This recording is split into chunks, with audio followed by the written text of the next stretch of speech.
প্রিয় দর্শক, এই যে আপনাদেরকে দেখানোর চেষ্টা করতেছি, এটা হচ্ছে ধানের ক্ষেত।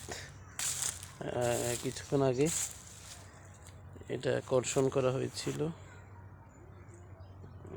এই যে গ্রামের প্রাকৃতিক পরিবেশ, সবজি বাগান, সবজি ক্ষেত, হ্যাঁ, এরপরে হচ্ছে এই যে বাগান, গাছপালা।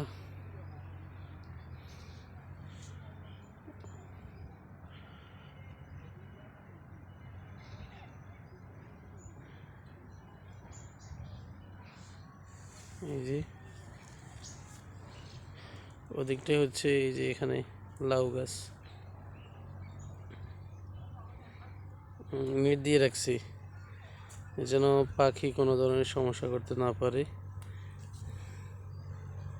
এই যে